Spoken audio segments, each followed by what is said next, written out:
Pole position de Lando Norris com a McLaren para o Grande Prêmio da Áustria, aplicando uma luneta de mais de meio segundo para o melhor depois dele, Leclerc, com Piastri apenas na terceira posição. Gabriel Bortoleto passa ao Q3, passa muito bem e coloca sua Sauber na oitava posição, seu melhor quali na Fórmula 1. Excelente chance de um resultado muito bom amanhã. Depois dos três da ponta, então, Lewis Hamilton foi o quarto, George Russell o quinto, Liam Lawson o sexto. Max Verstappen reclamando do carro durante todo o final de semana e hoje no Q1, Q2, Q3 foi o sétimo. Bortoleto, então, o oitavo. Kimi Antonelli o nono, Pierre Gasly o décimo. Tudo apontando para uma excelente corrida amanhã, Norris buscando sua reabilitação no campeonato, ele que está uns 20 e tantos pontos atrás de Oscar Piastri. Verstappen vindo de trás, Bortoleto já partindo da zona de pontos. Amanhã o Grande Prêmio da Áustria promete.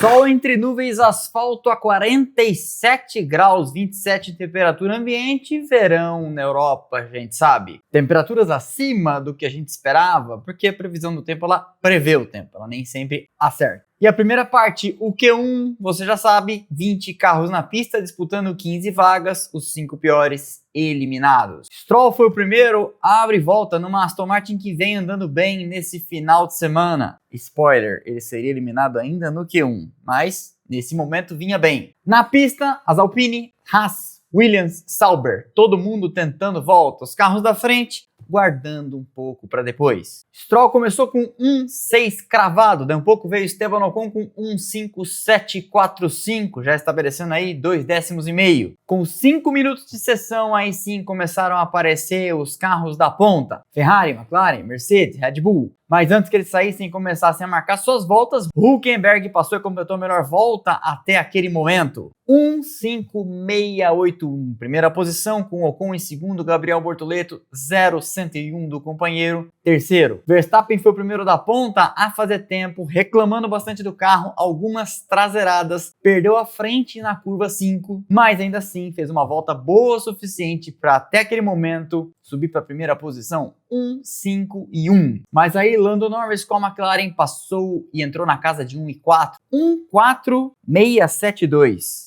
Meio segundo mais rápido que Verstappen. Atrás de Verstappen, 10 milésimos apenas, Lewis Hamilton. Leclerc, o quarto, e Oscar Piastri, você pode estar se perguntando, jogou a volta fora, dando uma bela de uma passeada pela areia, sujando bastante a pista. Concluída a primeira rodada de tentativas, a Sauber tinha Hülkenberg em P10, Bortoleto P12. Bortoleto que disse que queria levar o carro ao Q3 nesse final de semana. Atrás deles, até aquele momento, as Williams, as Aston Martin, uma Haas e as duas Alpine. Era esperado que eles caíssem algumas posições. As Alpine, quando andam bem e executam bem a classificação, sem erros, às vezes ficam na frente. Piastri tinha jogado uma volta fora, mas pelo menos um Q2 naquele momento parecia no radar dos carros da Sauber, que depois daquela atualização que veio na Espanha, começaram a andar muito bem. Gasly veio e espetou o carro na sexta posição. Franco Colapinto foi o 12º. Colapinto que foi avisado, continua no carro, mas sua situação será revisada corrida a corrida. Velho modo Briatore de administrar as coisas. Piastri foi lá e fez então uma volta para colocar a sua McLaren na segunda posição, a famosa bola de segurança, sem correr muito risco. 3 décimos de Norris, mais rápido o suficiente para ficar ali na segunda posição. Para a segunda tentativa, Hülkenberg passou e não melhorou de posição, mas Bortoleto sim, marcando 1,5273 e subindo para a quinta posição. A gente sabia,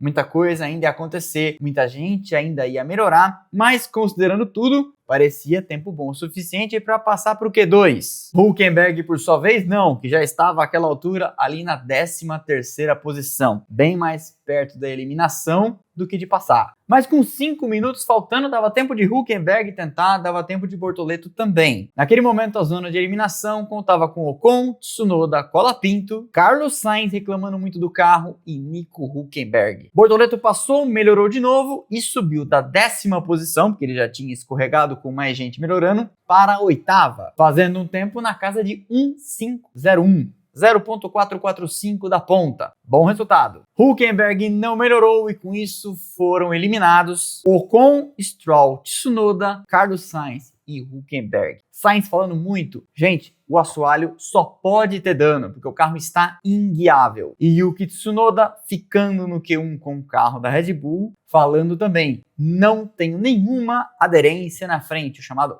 front grip. Russell conseguiu uma volta no finalzinho, mas foi apenas 11º, mesmo tendo o primeiro setor mais rápido do que Norris. Mas aí, ao longo da volta, perdeu tempo, passou em 11º, mas ficou no ar a sensação de essa Mercedes tinha muito mais, a volta foi ruim. O Q2 começou com as duas Ferraris indo cedo para a pista, antes de todo mundo. Leclerc fez seu tempo 1:5.446, Hamilton passou e foi segundo 1:5.6, mais ou menos 2 décimos atrás do companheiro. Além deles, apenas Alexander Albon na pista, o resto todo esperando nas garagens. Hadjar veio e colocou sua Racing Bulls no meio das duas Ferraris, mas Lawson passou para 1:5.2, primeira posição até aquele momento. E a pista parecia ter momentaneamente piorado. Talvez uma elevação de temperatura, talvez um pouco mais de vento. Porque os tempos, pelo menos ali no começo do Q2, não impressionavam ninguém. Ah, Rodrigo, mas tá falando de carros que não estão andando tanto, a Ferrari não tá lá aquelas coisas, a Racing Bulls também não. Então, porque Verstappen, inquestionavelmente um piloto rápido, a bordo de uma Red Bull, que é um carro bom, quer dizer, tem gente que prefere achar que é uma Andrea Moda da vida, mas enfim, quem frequenta aqui o canal sabe, a Red Bull é um bom carro. Foi lá, melhorou, fez o melhor tempo, mas 0.145 apenas mais rápido do que Lawson. Muito pouco para uma Red Bull. Daí Russell veio e foi terceiro, deixando a pinta de que realmente algo de diferente estava acontecendo na pista. Mas aí sim, Oscar Piastri passou e espetou uma volta na casa de 1.4. 1.456. Mas faltava Lando Norris, que foi lá 1.410. O grande ponto de debate nas últimas semanas na Fórmula 1 vem sendo o quanto Norris deixa de dar um salto do Q2 para o Q3.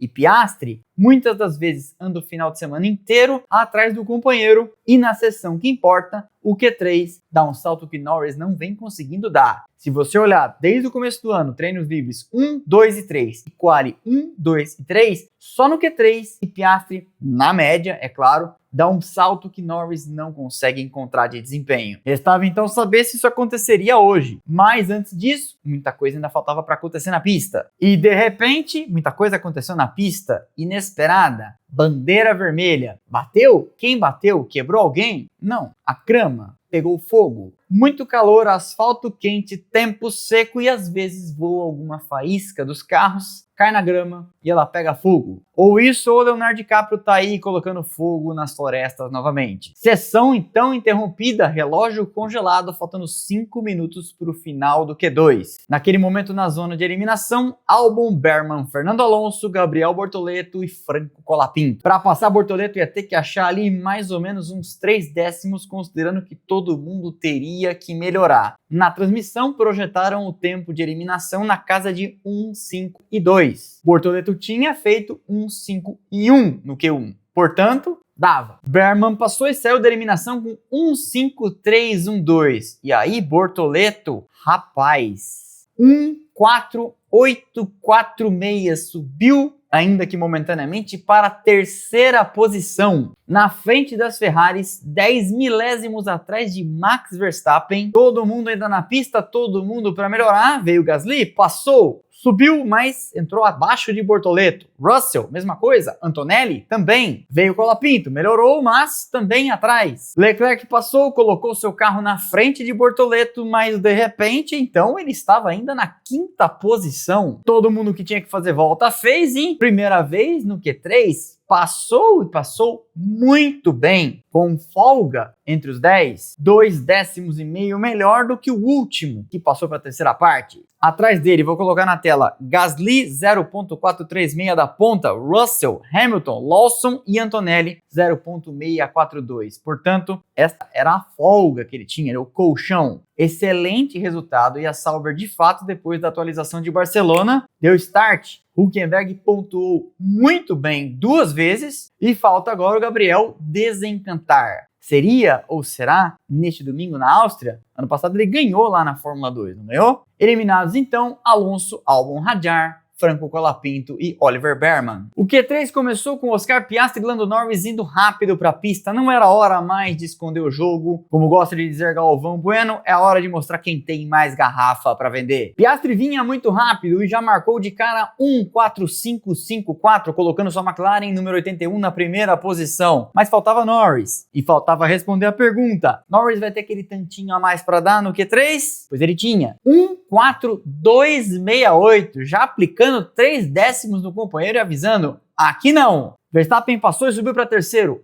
1.49. Bastante diferença para frente. Mas aí Leclerc veio com uma excelente volta. A gente sempre comenta aqui de como Leclerc é bom de classificação, possivelmente o melhor, e separou as duas McLarens. Segunda posição para a Ferrari de número 16. Hamilton veio e foi quarto, 0.351 de Norris, 0.070 de Leclerc. Naquele momento, concluída a primeira rodada e a 5 minutos do final, Norris, Leclerc, Piastri, Lewis Hamilton, Russell, Verstappen, Antonelli, Bortoleto, Gasly e Lawson, que não fez tempo, economizando um jogo de pneus para usar a mais amanhã. A corrida de domingo já começa a ser pensada e executada no sábado. Bortoleto ali em oitavo era a zona do possível. Já quero aproveitar para dizer, ontem alguém me falou, ADM, tem como o Bortoleto se classificar amanhã para cima de oitavo? E eu falei, por que esse tipo de expectativa irrealista? O oitavo lugar, passando para o Q3, de Sauber está de excelente tamanho. Felicidade, lembre-se, sempre tem seu resultado na equação realidade menos expectativa. Se você exagera na expectativa, a felicidade sempre vai ser negativa porque ela supera a realidade. ADM filósofo, vou virar coach. É golpe. Chegava então a hora da verdade, porque a segunda parte do Q3, quem guardou qualquer coisinha para mostrar, tem que mostrar. Diferentes histórias acontecendo entre os 10, os líderes brigando pelo campeonato, as Ferraris e Mercedes tentando entrar no meio dessa briga, Verstappen, o atual campeão, reclamando do carro e Bortoleto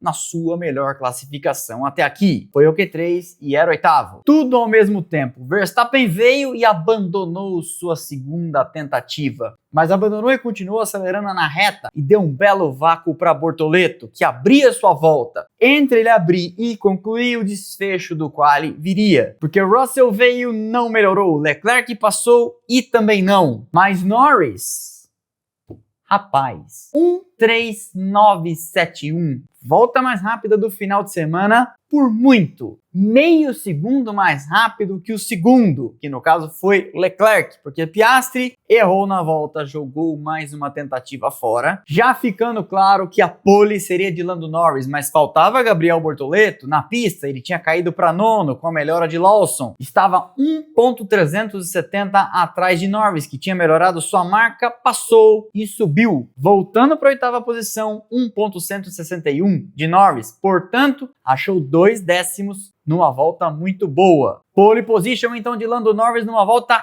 assombrosamente rápida, mostrando que quem subestima este piloto não entende nada de Fórmula 1. Norris é muito rápido e quando está com a cabeça no lugar, esse é seu grande desafio, talvez seja mais rápido que Oscar Piastri. Gostei da frase que eu vi o Cássio Cortes dizendo num vídeo no canal dele. O melhor de Lando Norris talvez seja melhor do que o melhor de Oscar Piastri. Cabe a ele então achar o seu melhor com mais constância para a gente ter então uma briga pelo campeonato até o final. Resultado final então, Norris em primeiro, 1.3971, pole position com Leclerc, em segundo Oscar Piastri, em terceiro Hamilton, o quarto George Russell, o quinto Liam Lawson, o sexto Verstappen, o sétimo Gabriel Bortoleto, o oitavo Kimi Antonelli, o nono Pierre Gasly, o décimo. O que esperar para amanhã? Sol, muito calor, o asfalto hoje estava a 45 graus e a gama de macios será macia, o que eu quero dizer, C3, C4 e C5, o que deve gerar bastante degradação numa pista que tem bastante no miolo, chamado lateral load, curvas com aceleração lateral, submetendo o pneu a um esforço, a uma carga que com o tempo vai destruindo a borracha. Red Bull Ring tem duas à esquerda assim e duas à direita no setor final. Não há previsão de chuva, mas é verão por lá, nunca devemos subestimar. São 71 voltas e é claro que a estratégia será um fator preponderante. Então vamos começar de cara dizendo o seguinte: a Sauber não tem nenhum interesse em favorecer o piloto que está largando de 20º em detrimento de um que está partindo de 8º. Combinado? Não sei, ninguém sabe o resultado da corrida de amanhã, mas de antemão estou te dizendo, o que eles querem é que o Gabriel pontue. Ele parte de 8º, se terminar em 8º está de excelente tamanho. Seriam 4 pontos. Combinado? Não sou bruxo, não consigo antever o futuro. Se eu pudesse fazer isso, apostava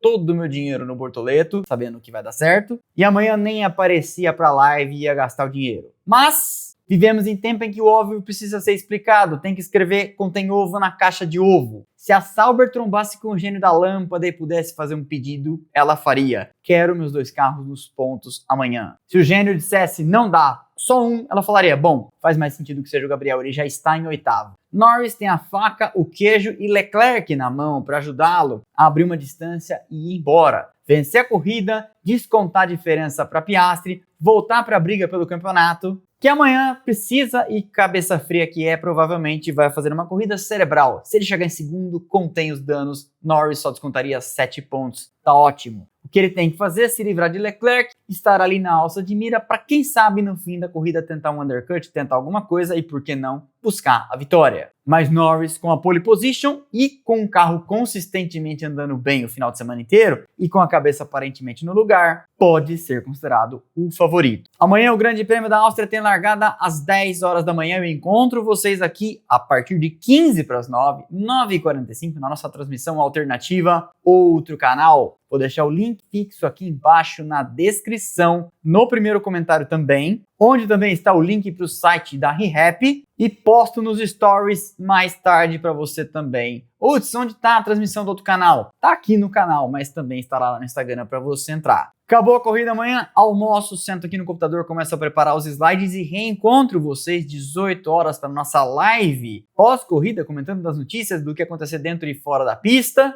e para sortear, não sei se vocês estão vendo aqui, um monte de coisas para vocês. Boné autografado por Felipe Nasser, Legos da ReHap, miniaturas da Fórmula Collection, 3 livros da editora Gulliver, os melhores brindes para a melhor e maior audiência de Fórmula 1 do Brasil. Se você quer concorrer, dá tempo ainda, clique no botão aderir ou seja membro, torne-se membro do canal, junte-se aos mais de 800 que já estão por aqui, apoiando essa iniciativa, que é meu trabalho em tempo integral e dedicação exclusiva. E depois da live, provavelmente na segunda-feira, a gente fará o sorteio também para os nossos assinantes, mais um motivo para você entrar, de 12 pares de ingressos para assistir o filme F1 nos cinemas da nossa parceira, a Cinépolis, em 50 e tantas unidades no Brasil inteiro. Beleza? Então deixa o like que é de graça, não custa nada, você sabe, ajuda demais o canal, especialmente nessa época de Copa do Mundo de Clubes da FIFA, em que o YouTube vai empurrando a gente de lado para as transmissões da Cazé TV aparecerem. Então ajude a gente a continuar ali na superfície e não se afogar. Tenho pedido isso, vocês têm colaborado, dado like e comentário hypada, então senta o dedo aí. Afinal de contas, não é só futebol que é importante, não é verdade? Amanhã há uma chance razoável da gente ver Brasil nos pontos, então torçam aí. Para não ficar de fora de nada do que a gente faz por aqui, temos canais de notificação, Instagram, Telegram e WhatsApp. Você entra, passa a receber um recadinho automático no instante em que eu publico cada um dos nossos vídeos. E também convido você a seguir a gente nas nossas redes sociais, Instagram, Twitter, Threads e TikTok, onde tem conteúdo o tempo todo. Ótima tarde de sábado para vocês. Nos encontramos 9h45 em Outro Canal, que já sabe, é neste canal. Valeu? Então é isso. Aquele abraço.